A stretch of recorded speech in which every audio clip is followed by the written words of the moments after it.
the Super Speedway.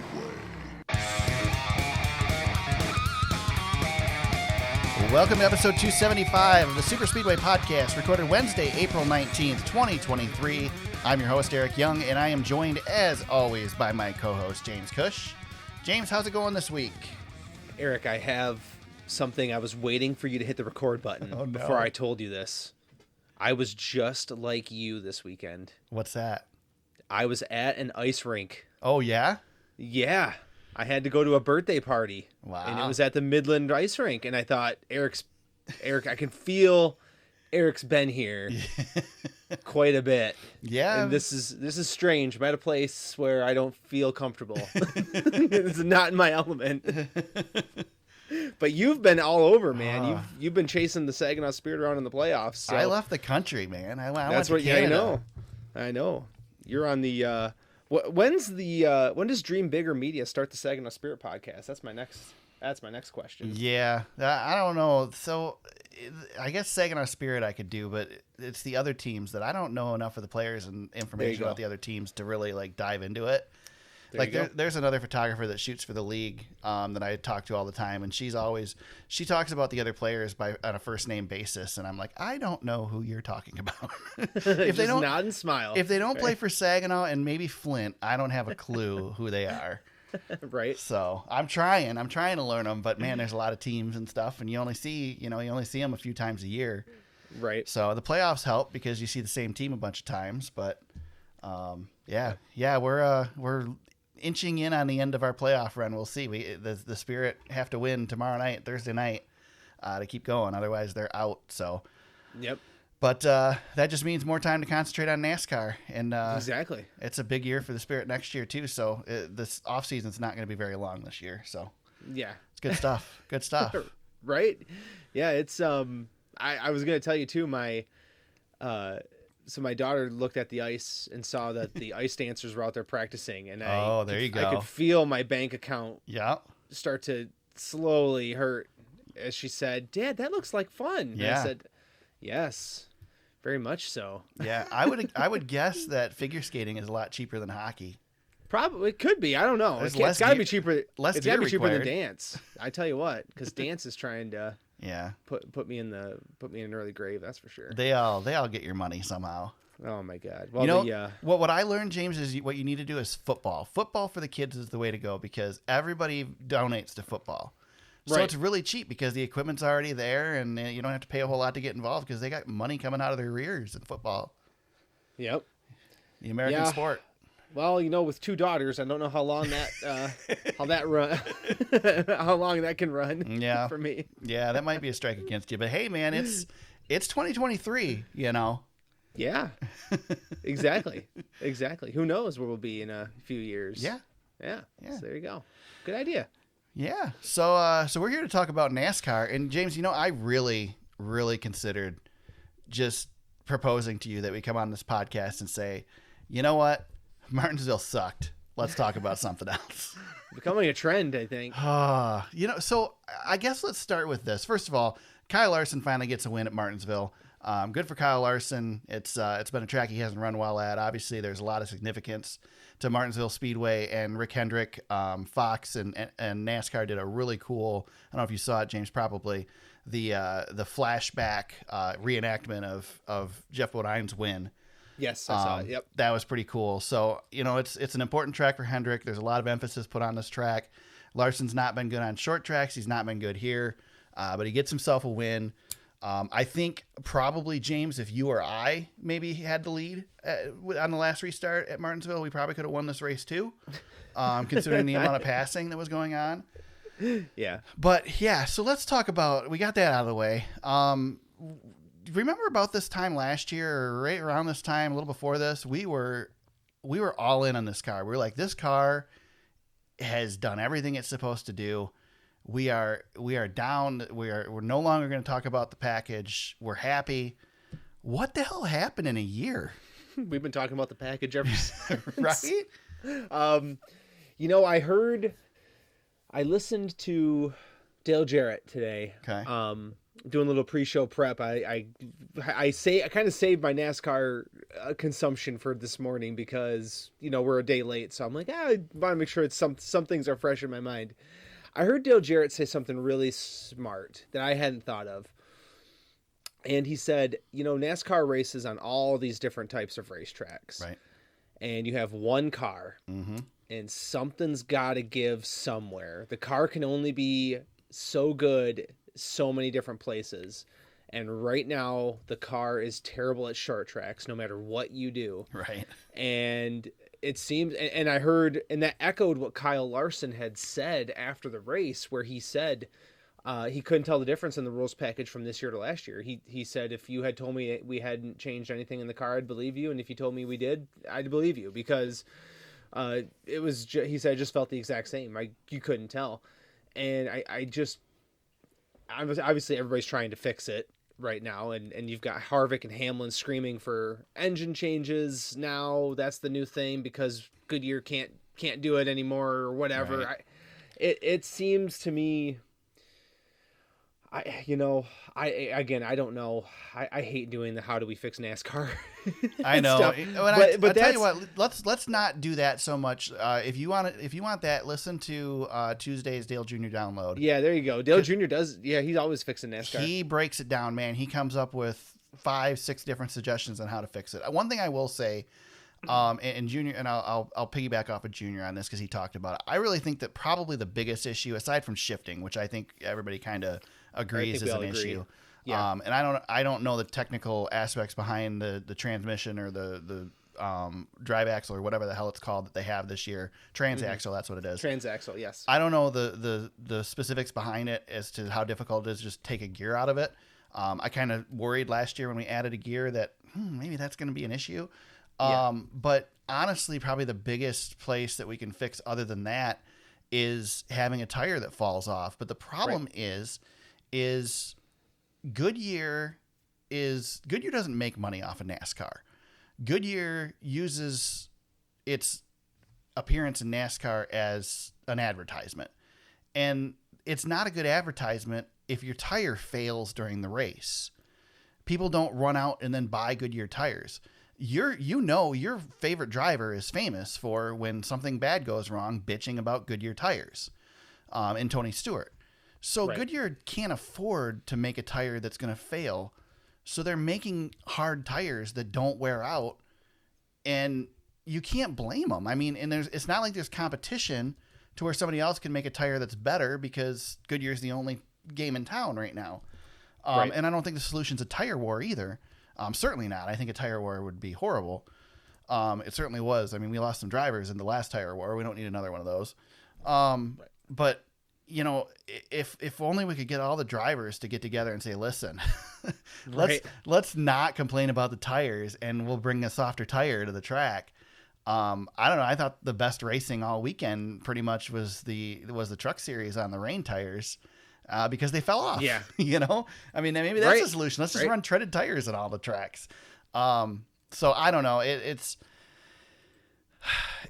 Something's wrong. It needs to be fixed. So short tracks, it used to be short tracks in NASCAR. You know why we stopped going to short tracks, right, James? Because we couldn't fit the people in that wanted to come to the races. We need to go to these big tracks so we could fit all the stands in for all these people to come to the races.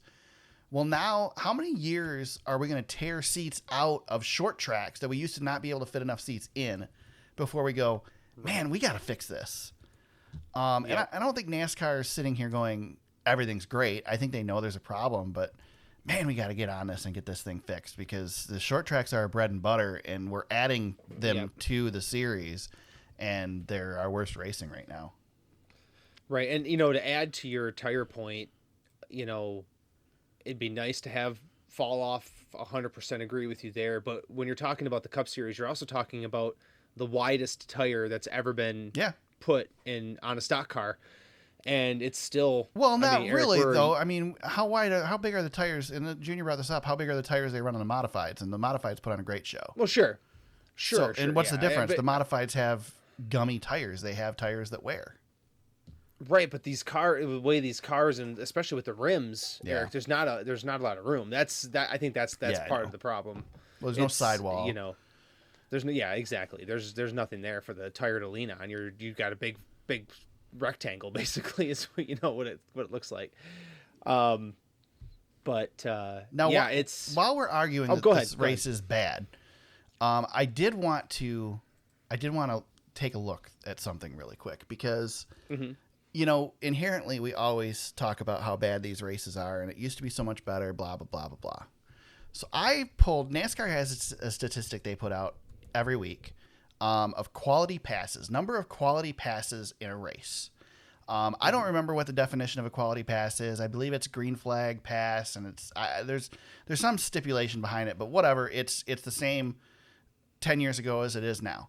So I went back and I went to 2019, the March 24th, 2019 race at Martinsville. It was the STP 500. 500 laps, James, at Martinsville, and compared it to this weekend's 400 lap race at Martinsville. Your first place driver in 2019 was Brad Keselowski. He won the race. Mm-hmm. He had 2 quality passes in that race. Our winner this weekend, Kyle Larson, had 34 quality passes in this race. Yeah. The Daniel Suarez in the 41 car had the most quality passes in 2019 with 42. Denny Hamlin had the most quality passes in this race with 44. The numbers, first of all, there's 30 cars that had quality passes in this race. There were only 23 in 2019. So based on these statistics, it doesn't correlate with what we saw, and I don't understand that. And I don't know if it's just because we're not wrecking. Maybe that's what it is, James. Maybe TV is not doing a good enough job of showing us all the action, and I mean, there's only so much blame you can put on them. I don't know, but it's not like people are screaming for Martinsville that this was a great race either. So I don't know. Yeah. I don't know, but these statistics don't back up the argument that, and maybe because I just randomly pulled the race in 2019, maybe I just pulled a crappy race, but I don't know. It just doesn't. Every time we look at these quality passes, they don't back up the statement that you can't pass. Right, and I think too, Eric, part of me thinks too that people forget what Martinsville really was back in the day. Nate Ryan said this, and I kind of agree. I kind of half-heartedly agree that Martinsville's always been kind of a straight line chain of events with a little bumping and banging. I just don't think with this car you get the action in the corners. I honestly, they're too fast, and maybe that's the horsepower thing, but they're stuck to the track and they just kind of fly around the corners. When everybody is so close on speed, there's no challenge there. It's you look at Ryan Preece, he can stay up front and dominate the first part of this race. And as soon as he falls back because of a penalty, he can't go anywhere because he's just as fast as everybody else. It's just there's nowhere for him to go. He just can't pass. Well, Joey Logano couldn't stay on the lead lap and then manages to get position at the end and almost wins the race. Right, but this happened. I'll throw another old Martinsville race out at you that I remember very well. 2011 fall Martinsville race. Tony Stewart's about to go a lap down. Gets a break, gets a caution, gambles on strategy, and puts himself near the front and is able to win that race. Was completely out to lunch. Was able to win that race just because he was able to get a little bit of track position and use some aggression. That's the part where I don't know if the driver, if the driver can make up the difference for the cars at this point. That's the one thing I'm not sure of. So are we just bitching? Similar situation. Are we just bitching too much? Yeah. Oh yeah. Absolutely. Everybody is. Yeah. Yep. We just need to suck it up and enjoy the race and shut up. I don't think it was as bad as people thought. Honestly, I mean, I guess that's where I could leave that could be my closing statement. Yeah. I mean, I don't think it was a terrible race. It was just, people want more out of Martinsville, and I think they think highly of Martinsville, obviously, and they want to see some action. I really hope what we're seeing now isn't what we see at North Wilkesboro, though. I tell you what, there's more anticipation for that race than anything. I think the advantage we have at North Wilkesboro is there's going to be fall off. There's nothing they can do to make those tires not fall off there. So Right. So I'm hopeful. All right, let's move on from Martinsville sucking then, because everybody's talked the crap out of that already this week. It's Wednesday. We don't need to talk about it anymore. It's been beaten to death. So let's talk about James. There was a story this week that got lost in the news. There was not a whole lot of talk about it. I don't know if you know, but did you know that Chase Elliott was back this week? Oh my God. I got a promoted tweet today on my feed that he was coming back, and I said, he's already been back. Yeah. Can we turn off the promoted tweets? Jeez. My issue with this, first of all, I haven't seen the numbers myself, but it sounded like from Dale Jr.'s podcast that that numbers were up for Martinsville for ratings. So apparently Chase does move the needle enough. I don't know how somebody with so little personality can move the needle as much as he does. I think Martinsville moves the needle on its own too, but a little bit. Anyway, Chase being back is a big deal, I guess. My issue, I think, is less that we're promoting Chase coming back the way we are, and more that why are we not promoting other drivers all the time? Mm-hmm. Let's do this to everybody. We need more Chase Elliott's. We need more guys that draw a crowd. First of all, I've never understood this, James. I remember back in the day when Earnhardt was racing. You'd go to Michigan, and Earnhardt would crash a quarter of the way through the race, and half the stands would leave.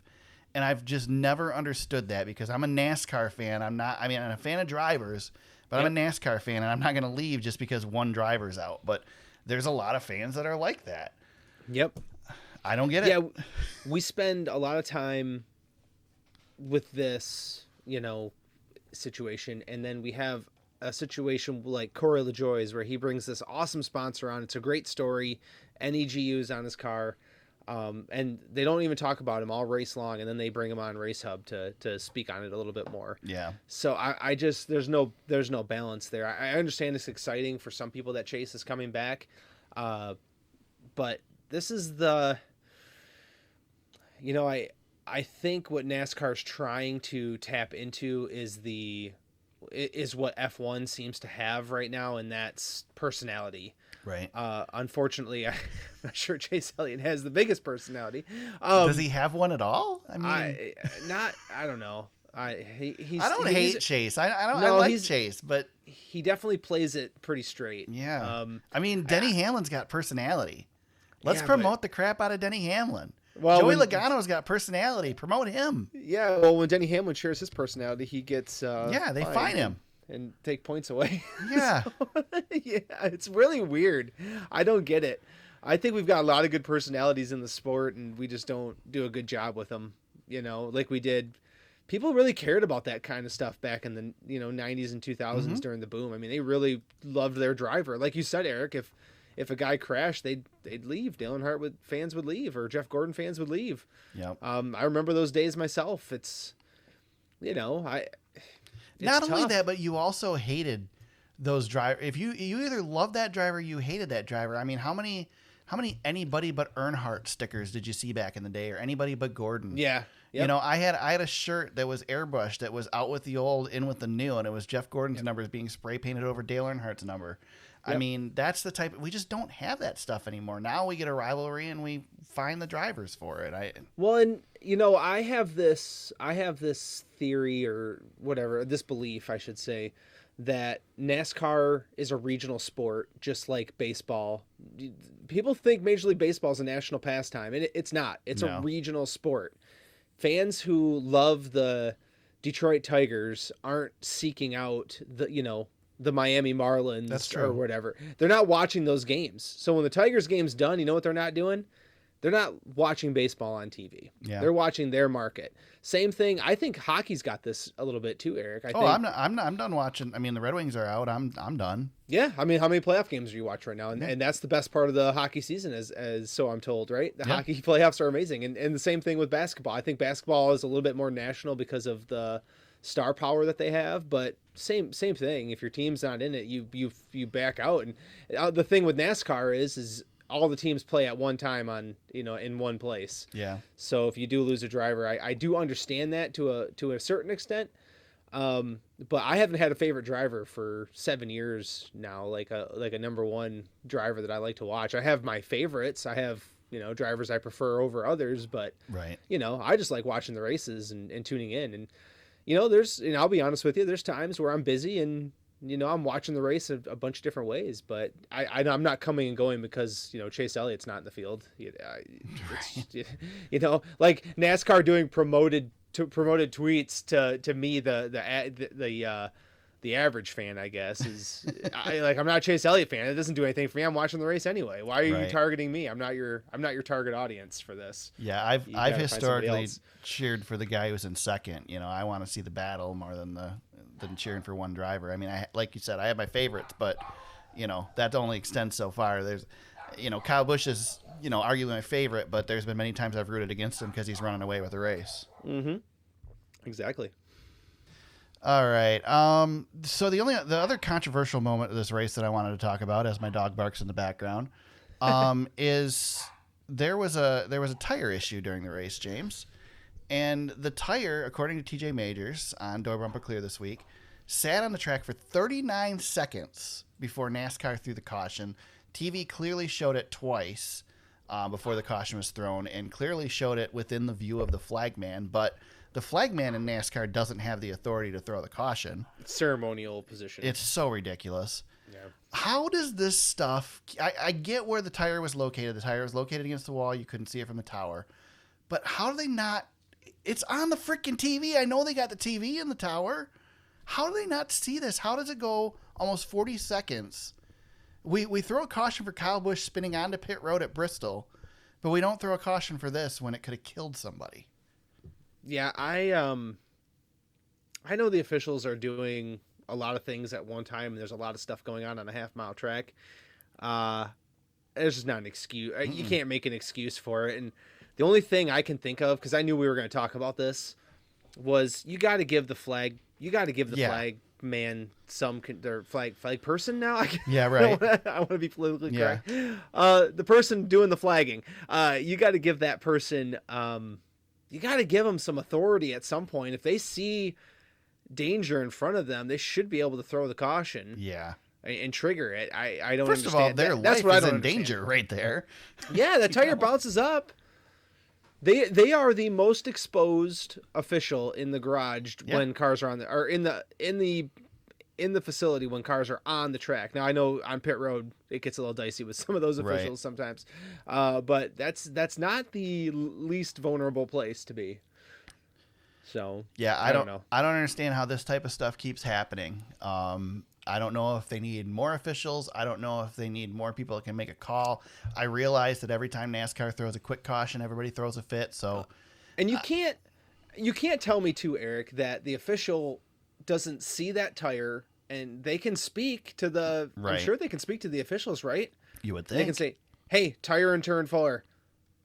Does that take 39 seconds for us to get a flag? That's 2 laps around Martinsville, for cripe's sake." Yeah, honestly, 2 laps. I think probably the solution to NASCAR's officiating issues is NASCAR needs to just turn off Twitter and ignore the fans bitching and just do what they need to do. They need to stop worrying about what everybody thinks and just police the sport. That's where the problem's coming in, is they're trying to please everybody and they're not going to. Yeah. Well, Elon Musk, maybe he'll turn off Twitter for us. Right. So it hasn't happened yet, James. I don't think it's happening. No, I don't think so either. Anything else with this? I mean, we haven't really talked about specific drivers at all. Anybody really jump out at you as a strong performer in this race? Man. I think we should, maybe just a couple of guys. We should call out the SHR contingent. They brought fast race cars. I know they're disappointed that they didn't get the result, but Ryan Preece won a stage, led 135 laps, led the most laps, and Chase Briscoe led 109 laps, and it got a top 5. And all of their cars were good. Eric Almirola finished 6th, and there was a time when Harvick was up there for a little bit, so he led some laps. Won a stage. Harvick won a stage. So you want to make sure you shout these guys out, because it has not been the easiest start to the season for Stewart Haas. That's pretty cool. I also thought, like, Truex, Logano, even Ross Chastain, they were nowhere to be found all race long. Yeah, and Bubba Wallace was another one. Yeah. Yep. Oh, you know what else? Speaking of Bubba Wallace, some drivers went into the care center. That's one thing that these cars were so freaking hot. Okay. I thought you were going to talk Sunday. about Bubba beating on the back of Denny Hamlin for 6 to 8 laps. Well, yeah, that was going on too. But yeah, but Bubba was one of those guys, got out of his car. He didn't go to the Kinfield Care Center, but he was hurting. So was Chase and a few others. But yeah, him beating and banging on Denny Hamlin. Yeah. Didn't Denny say he wants to lap his cars every week he sees them? I thought that was pretty don't know. cool. I know that Freddie said that Denny's told him that he's just another car on the racetrack, that they're not teammates. Don't wreck me, but you race me like anybody else. So Yep. that's cool. I like that. Yeah, definitely. You don't want to handicap your guys. I mean, that's not why you own a team, is to give yourself an advantage. You know, you own a team because you own a team, and that's your future. Right. So. Right. But good races for those guys. Another one that I want to point out. Let's see where he ended up. Todd Gilliland finished 25th, but before they lost a cylinder, man, he ran great. Yeah. And for a guy who's being forced out, he's running really strong. Yeah, I mean, spoiler alert, I was going to pick him this week, but he's in a Rick Ware racing car this week at Talladega. No, so. I think he's still in the 38? No, he's in the third car for them. He'll be racing the 36 or whatever, and they're so Zane Smith. This is a good one. Zane Smith's truck team is going to pit Todd Gilliland's Cup car while Zane Smith gets Todd Gilliland's Jeez. Cup car. It's a mess. Freaking mess. Oh man, that's tough. Then maybe I want to pick Todd Gilliland. Maybe I don't want to. Yeah, so hopefully, he'll be in. He's not in the Rick Ware car this week. I don't know who Rick Ware is going to put in, because Zane filled into the 51. Maybe that's. I think we spent some time talking about Crafton last week, and then Zane Smith. Yeah, right. Put in the seat.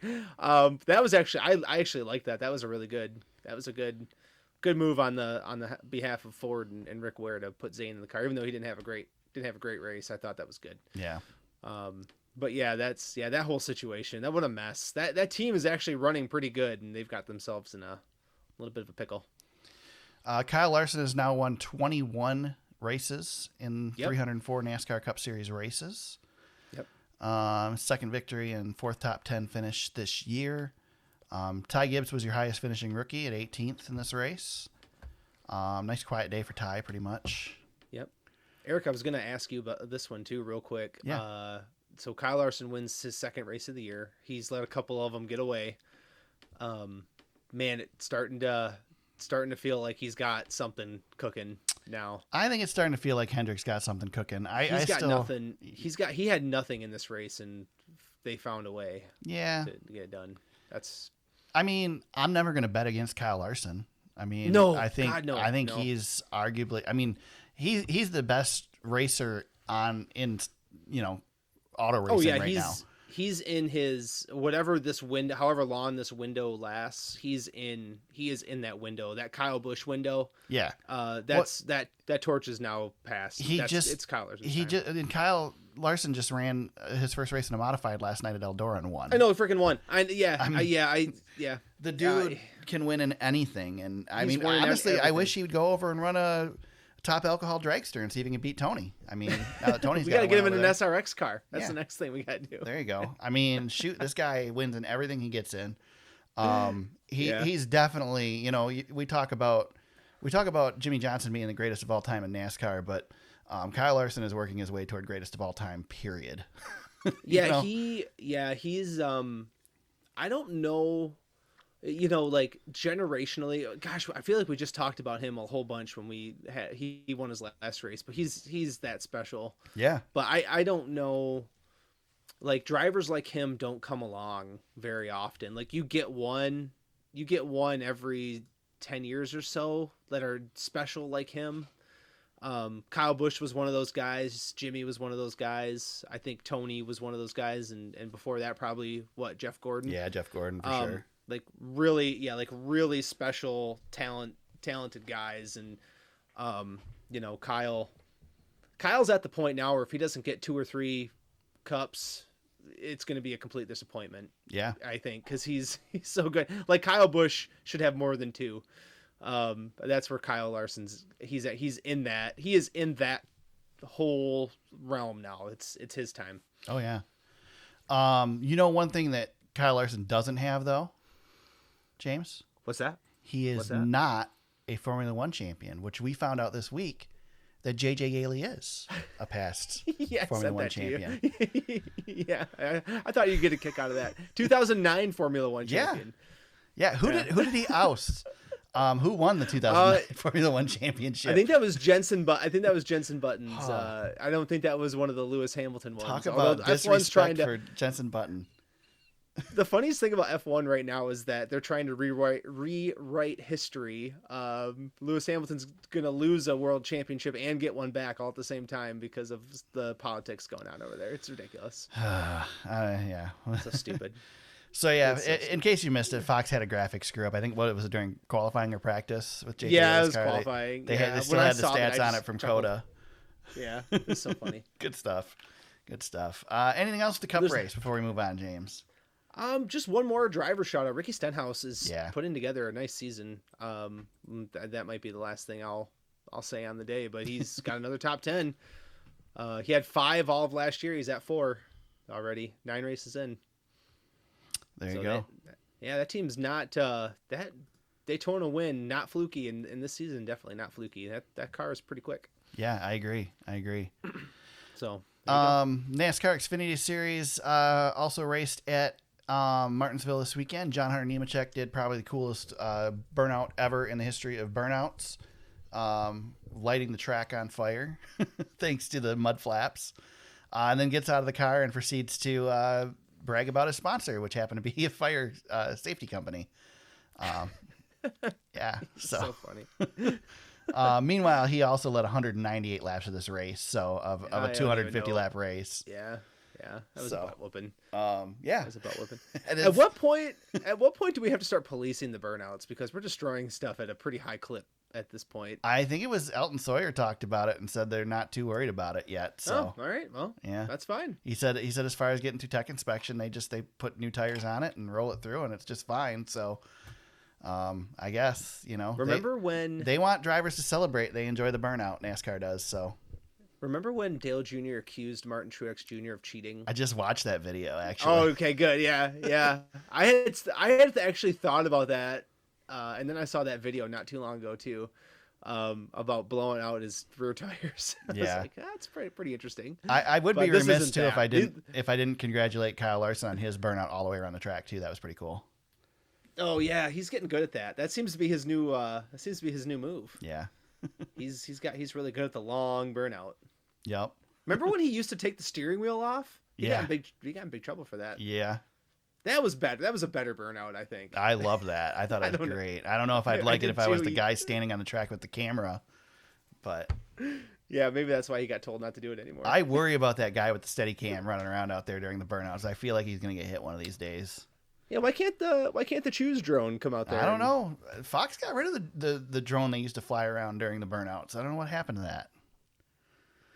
Budget cuts, maybe. A couple other things with this Xfinity race. Shout out to Chandler Smith, continues to run excellent in the 16 car, 10th place finish. Another one worth mentioning, Derek Kraus, who kind of couldn't ran into more things than he didn't in the truck series. Comes over here in the Xfinity series and just runs solid races over here. And then we got the middle finger from Sam Mayer on yes, saw that. Who the heck was it? It was I'm losing it. I can't remember. I saw the clip, but I didn't see the result of the finger. Yeah, I don't remember who that. Oh, it was Ryan Truex Jr. or just Ryan Truex really. But everybody calls him Ryan Truex Jr. Yeah. Ryan Truex. Sam Mayer is not a giant fan, and then he proceeds to say that he can't talk bad about Joe Gibbs Racing drivers because he got pretty much knocked out last time he did it. So. Oh yeah, don't do that. At Martinsville of all places. Yeah, well, he ended up wrecked anyway. So. Yeah. Anything else with Xfinity worth talking about? Nope, I think we're good there, man. Truck Series, Corey Heim gets the win in a rain-shortened race. The story of the truck race really was wet weather tires. Got to see him for the first time in an oval. I think calling them wet weather tires or calling it wet weather racing is a pretty big stretch. Because I think saltine crackers are drier than that racetrack was. Jeff Gluck got in big trouble on Twitter for whatever. They're wet weather tires. The track's damp. They're wet weather tires. Whatever you want to call them. The track was not very wet though. I mean, they could have started them earlier. And then I agree with Kyle Busch at the end. Like, this is your chance to try them. It was a perfect scenario for NASCAR because it's in the truck series. Yeah. Try them and see what you can do after the race, or at the end of the race. But I guess, the only way you're going to know where the line is to wreck at the end, and they didn't want to do that. So they called the race. But I thought the wet weather tires performed well. Like I said, there was fall off, so that was cool to see. Wish we could have seen that with the slicks as well. Can we let the teams choose if they want to run the wet weather tires or not? Yeah, I don't think anybody would have put them on if they would have done that. I know, but I'd like to see the teams make the choice instead of, I don't know. Yeah. That's my thought. Food for thought. The whole thing is like, again, we either race in the wet or we don't. This whole halfway stuff is annoying. Just make a decision and stick with it. Yep. Our buddy Carson Hocevar made an idiot out of himself again. Got penalized 2 laps for wrecking himself, trying to wreck somebody else. Yeah. And that's where he stayed the rest of the day. Yeah, well, the race ended. So, yep. I mean, I don't know. Jeez. I don't know what finally, at least NASCAR finally penalized him. But yeah, he's got to settle down just a tick. A little bit. He's wrecking a lot of stuff this year, and I know he won a race, but I'd like to see him go the other direction with the wrecking of stuff. Yeah. His I don't know. I don't even know what to say. His average finish is off a cliff. Again, I know he's won a race, but I'd like to see him tighten up here a little bit. I mean, I get that Carson Hocevar doesn't get on a podcast and talk bad about NASCAR, but Denny Hamlin got penalized pretty significantly for manipulating race finishes, and I'd say Carson's manipulated more than Denny has over the past 2 years. So yeah, well, I think NASCAR did the right thing though. Should give credit where credit's due. They called it immediately. Yes, and concisely. I will give them that. I was expecting an additional penalty this week though, and there was not one. Well, I think what happened there was Denny Hamlin got penalized 25 points for doing something on the last lap of a race, whereas Carson Hocevar did this during a race and got his penalty in real time. So yeah. I think this is probably a more severe penalty than what Denny even got, because he, you think about thinking about getting stuck in 34th place, you're not gaining anything. He only ended up with 8 points on the day. So yeah, I mean, let's be clear though. Definitely hurt. Denny Hamlin got penalized because he mouthed off his podcast. Oh, of course. Absolutely. He wasn't getting penalized until he put his foot in his mouth. Yes. 100%. Well, there you go. There's your truck series. That's your Martinsville weekend. We can move on out of there. As Clint Boyer says, thank God we don't have to go back to any short tracks anytime soon. Yeah, that's right. I was going to say, on Racing Reference, I was looking at the finishing order, and there's the Invisible Driver finishing P29. Don't know who it was on Racing Reference, but it was the number 30 truck, and that's it. Huh, interesting. Yeah, I don't know what's going on. Racing Reference is starting to get a little sketchy. Oh, the Nick Bromberg in you is coming out. Yeah, well, he's on Racing Reference pretty bad since NASCAR took it over. I like it, but I mean, we have incomplete results here. It's Wednesday. Yeah. I don't know. Come on, fix it up. What? Let's see. What do they have on their official scoring sheet? What position? P29, number 30. 29, number 30 is Jonathan Schaefer. There you go. Must not have a record yet. The Oscars Auto Body Toyota. Yep. There you go. Oh, man. Let's talk some news, James. Not a whole lot, but we did get some penalty reports today. This one advantage to recording on Wednesday versus Tuesday. Yeah, real time. Austin Dillon loses 60 points, team and owner points, and 5 playoff points for underwing issues after the car was taken to the R&D Center this week.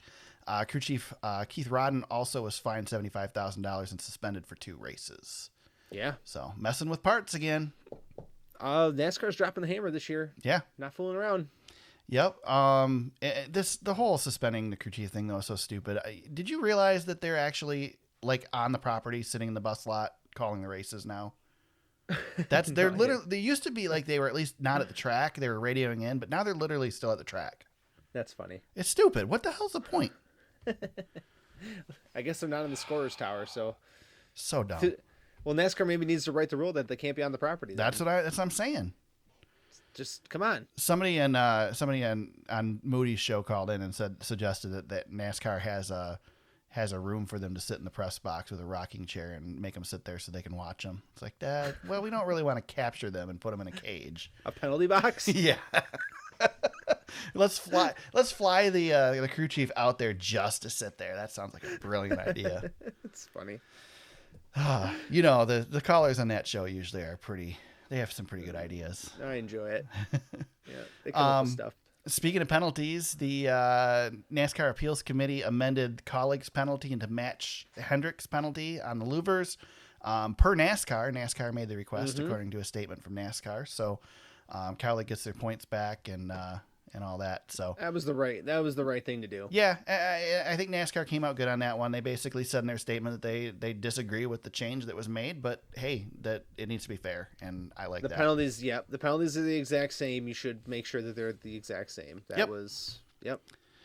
Good on NASCAR on that. We gave them some crap this week, but definitely deserve some credit for that. So yep, absolutely, good deal. And that's it. I don't think there's any other news. Is there, James? I guess we can. I already hinted at it, but Tony Stewart got himself a win in the top alcohol dragster. Yeah, that was going to probably be my shout out. So I'll take it now. Sorry to ruin it for you. It's all right. No, it's cool, man. I sent you a graphic. Yeah. That was just awesome, and you could definitely do one with Kyle Larson, like you said earlier. It's just I just thought it was so cool that he's won in all these different professional ranks of motorsport. I joked with you that he needs to get a very large seat in an F1 car. Yeah. Although he's already done that. He drove one with Lewis Hamilton, so I guess kinda he did it.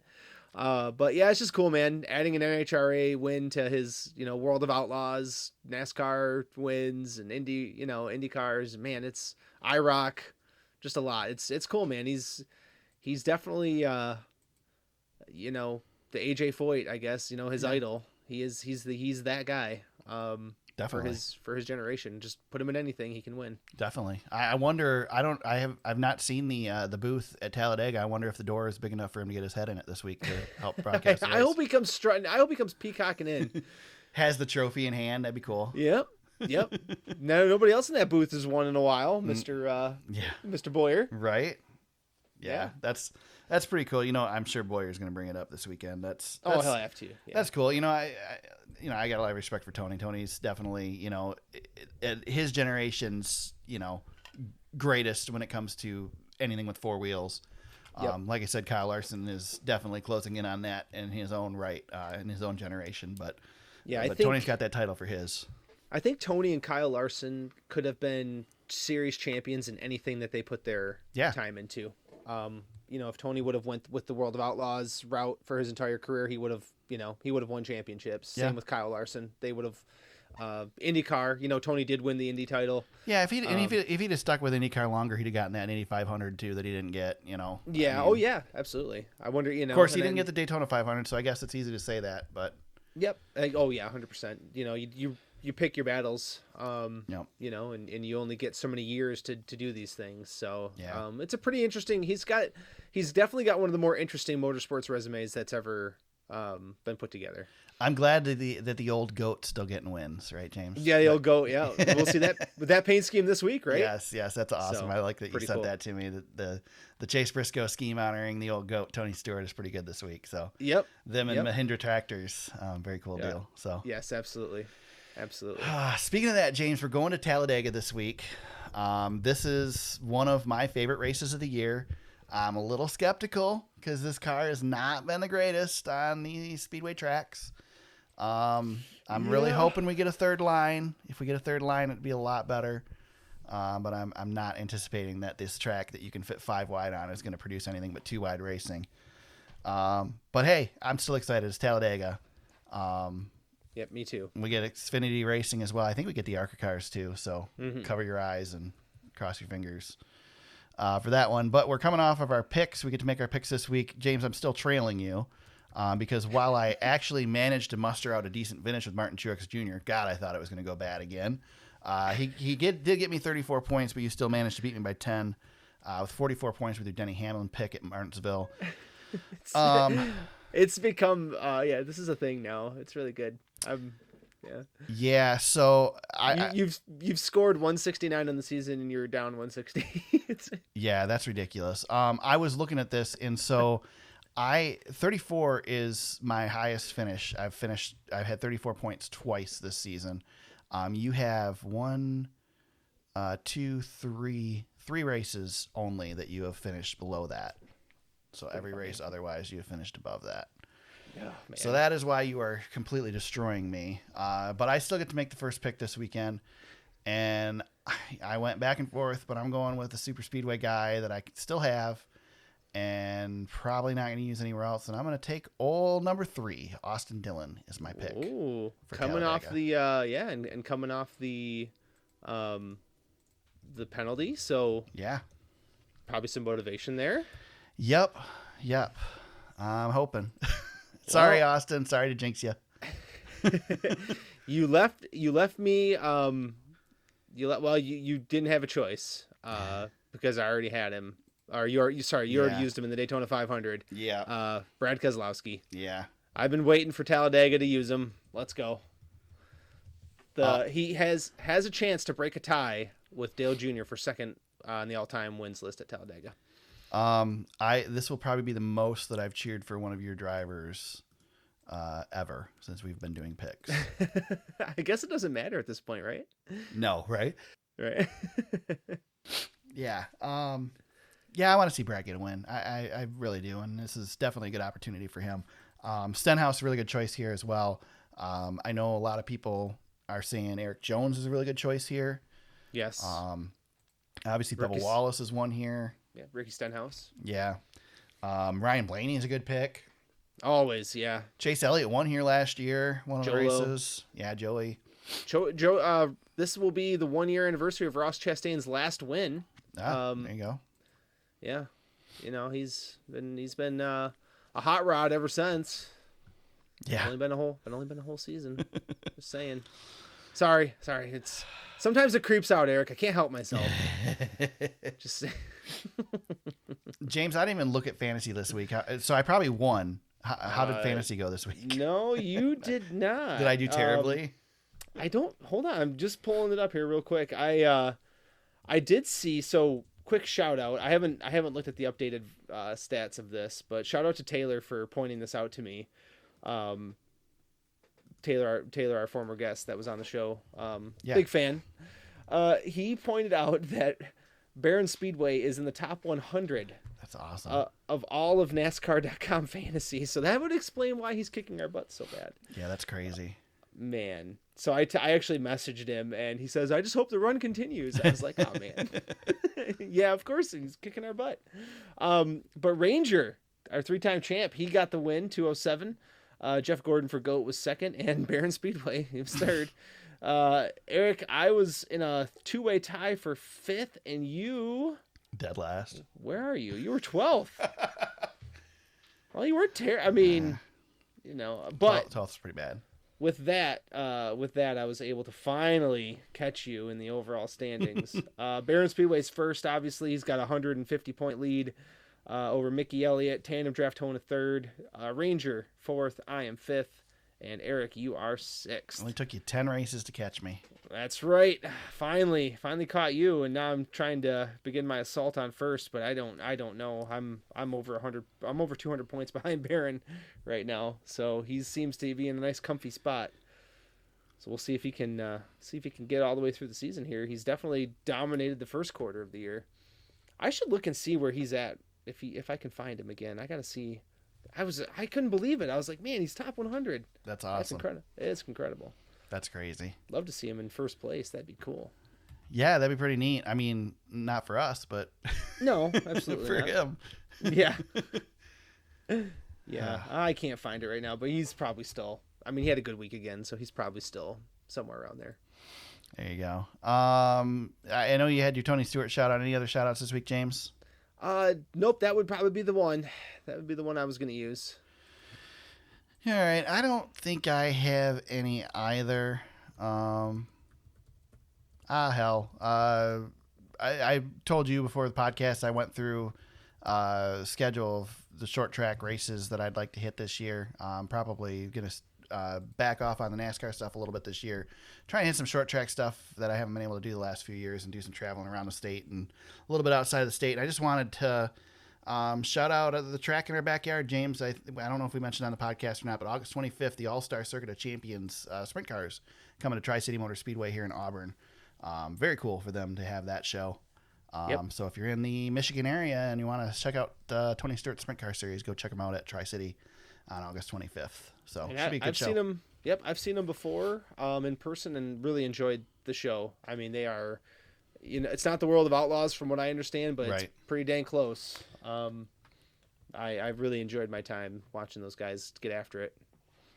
Definitely. Big deal for sure. It's such a crazy thing that those guys do, that they get those cars to get around those corners the way they do. Dude, I was just watching. So the local, I say local with air quotes because it's a regional series, but the one that we see around here is the Great Lakes Super Sprints.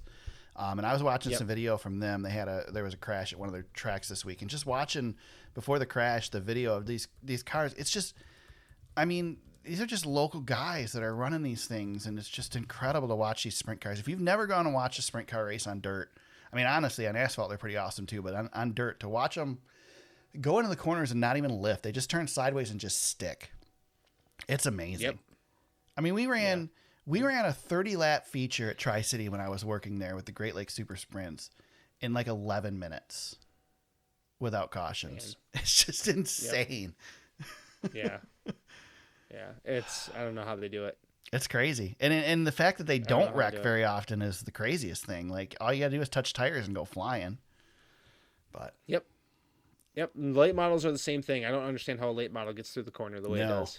I just don't get it. Have you ever gotten to watch the Outlaw late models with the big wing on them and the big Yeah, I've seen them like on TV, not in person, but I've seen them a few times. I've seen them in person, but never anything more than like 4 of them. But man, when they got one really hooked up, they're freaking amazing. It's so crazy to see them. So, any black flags this week, James? I turned down Fox at one point, and I had the race on for about 15-20 minutes, and there was no sound from the broadcast booth. It was just the race. And I couldn't figure out why, if it was my problem, if I picked the wrong channel. I just could not figure it out. That's weird. And I don't know what it was. It had to be the weirdest thing. I watched the race and I didn't see anything like that. I had sound from the track. You could hear the cars going around and around, and it was great. And I was like, you know what? I'd prefer it this way. Right. I was going to say, it's probably did you a favor. Yeah. It was, I was surprised. But who was in the booth this week? Was it Matt Kenseth? Is that who it was? No. it wasn't Matt. I don't remember who it was now. I don't remember who it was now. Oh, anyway, I didn't hear a bunch of it, so it's all good. No worries. My black flag is I already talked about him, but I gotta throw the black flag at Carson Hocevar. Gotta straighten it up, man, and just race. You know, I'm a fan of his. Gotten to see him race the short track stuff around here. Want to see him succeed, and I think he was really on an upward trajectory last season. I mean, obviously, like you said, he got the win this year. But he's got to stop this bonehead stuff on the track. He's making an idiot out of himself, and he's just hurting himself. So stop wrecking trucks, stop wrecking people, and just race your race, dude. And there you go. Yeah, and he's really a good personality. Like, he's really snarky on Twitter. Like, he's got a good. If he can just hone it in, that's all. Yeah, so that's all. Just hone it in a little bit. Yeah, and he's young. I mean, that's where you learn is in the truck series. So he's learning in the right place. But it's time to learn, Carson, and straighten up. Yep. Straighten up so I can cheer for you and not be irritated with you, you know? Two dads. Straighten up, son. Right? Yeah. Straighten up, kid.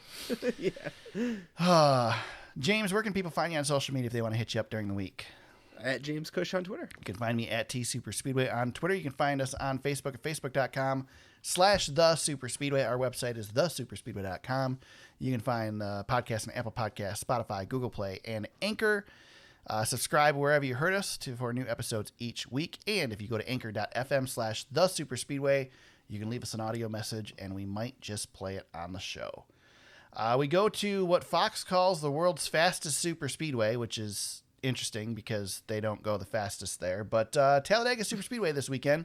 for the NASCAR Cup Series, NASCAR Xfinity Series, and ARCA in action there. We will be back next week to break it all down and hopefully talk about a great super speedway race. Until then, everybody, let's go racing.